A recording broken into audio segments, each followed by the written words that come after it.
tanggal 6 Juli 2026, Gustimun mengajukan permohonan peninjauan kembali ke Pengadilan Tata Usaha Negara Semarang. Adapun perkara di tingkat pertama di Pengadilan Tata Usaha Semarang itu, di mana ada putusan pertama yaitu nomor 3/2025/2025 PT PUN Semarang, yaitu putusannya pada tanggal 10 Juni 2025, di mana Majelis Hakim mengadili dan memutuskan perkara Gustimun itu, menyatakan gugatan Gustimun itu tidak diterima. Itu di tingkat Pengadilan Tata Usaha Negara Semarang. Kemudian Gustimun mengajukan banding itu juga sudah ada putusannya, itu putusan nomor 72/B/2025/PT PUN, maksudnya Pengadilan Tinggi Tata Usaha Negara Surabaya, di mana mengadili memutuskan menguatkan putusan Pengadilan Tata Usaha Negara Semarang nomor 3/B/25/PT PUN Semarang tanggal 11 Juni 2025 yang dimohonkan banding.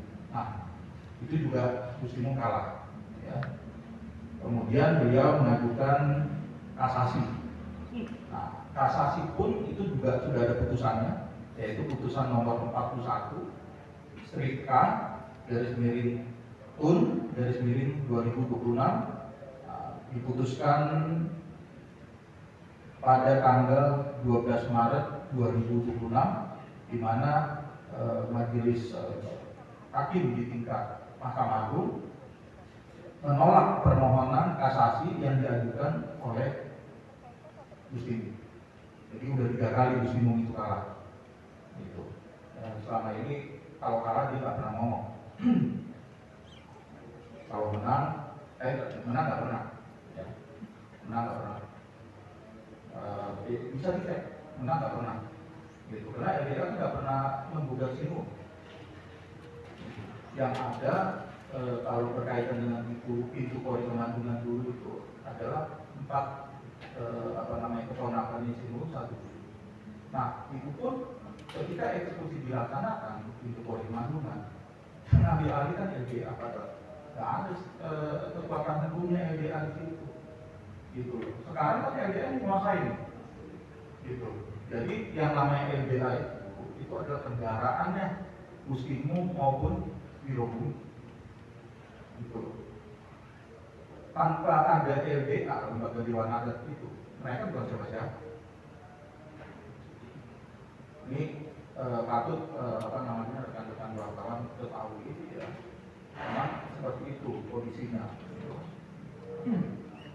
Jadi sejak bulan Desember tahun 2023 LDA itu kembali merongrong ke bawaannya almarhum Simun Pakubuwono 13 ya, sampai hari ini yaitu mereka menguasai lagi alun-alun utara, alun-alun selatan. Kenapa? Karena di sana mereka mendapatkan uang. Itu ini maksud saya alun-alun utara, kalau selatan ya, alun-alun utara bisa disewakan kemana saja. Nah, ketika disewakan, mereka nggak punya kapasitas gitu. Kedudukan hukumnya apa? LDA itu kedudukan hukumnya apa coba? Itu hanya perkumpulan organisasi masyarakat yang bukan merupakan bagian daripada sistem pemerintahan adat yang ada di keraton. Gitu. Itu mereka melakukan hal semacam itu, menguasai. Ya, nanti alasannya mereka berbicara, ini dalam rangka melestarikan kebudayaan. Itu narasi itu yang dikembangkan oleh mereka.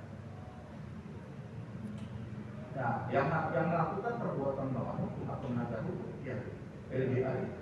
Dan dalam hal ini orang per orangnya adalah Gustimun maupun Biro Bumi. Kan yang sering kali mengeluarkan pernyataan itu kan kalau tidak Muslimu, ya Biro Bumi. Bahkan rekan saya, ya kan, kuasa hukum yang sipil itu jarang berbicara.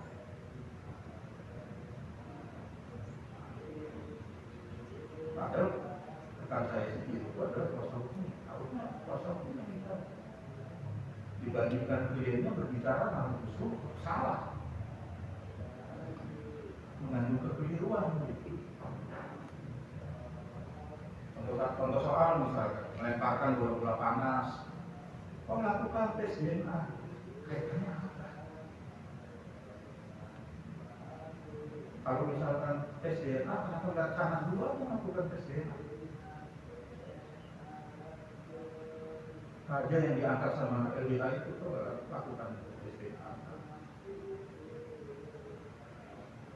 Dan isu kan, kita kan nggak pernah tahu. Ya, jadi itu sering kali dilempar hal-hal semacam itu, dikaitkan misalkan, wah itu Gusti Benowo menikah berbelas tahun, almarhum istrinya nggak hamil, dan memang beliau itu nggak punya keturunan. Kemarin saya ketemu dengan Mas Biro Bumi itu di PDN Semarang, saya tegaskan dengan beliau, Anda, istri Anda, ya kan, melontarkan hal-hal yang sifatnya fitnah.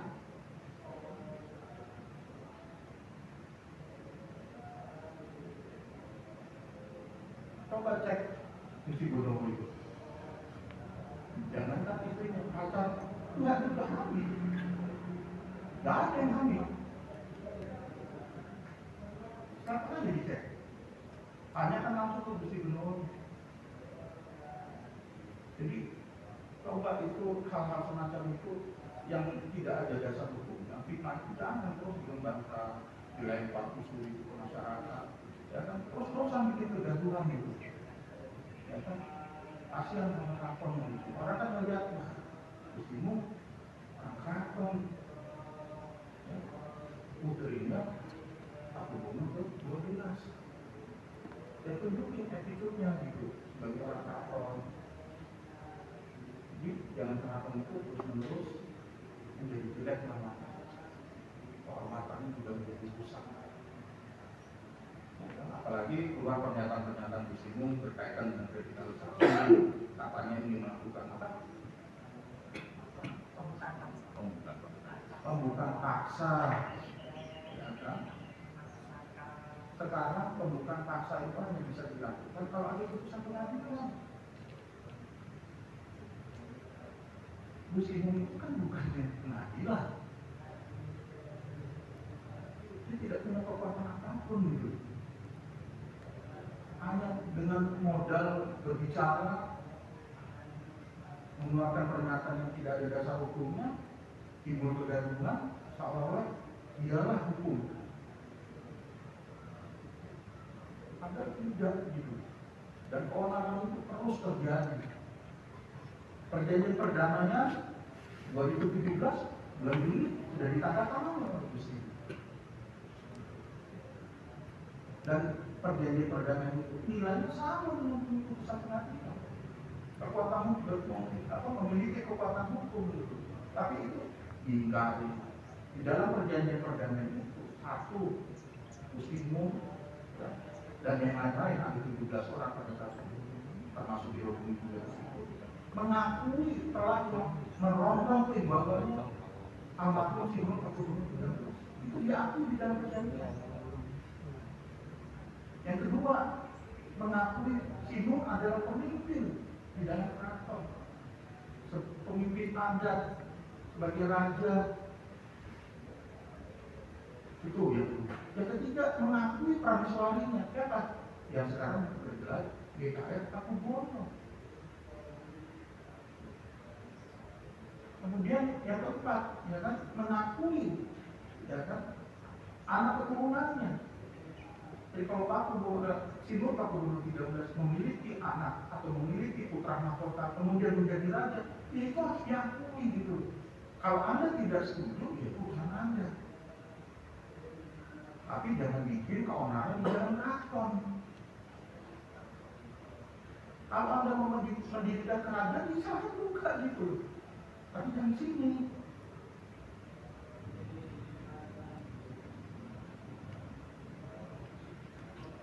Kan ini katanya milik bersama. Ya kalau milik bersama, ya lakukanlah secara bersama-sama gitu. Jangan mengklaim dirinya sendiri, rasa tak dirinya sendiri.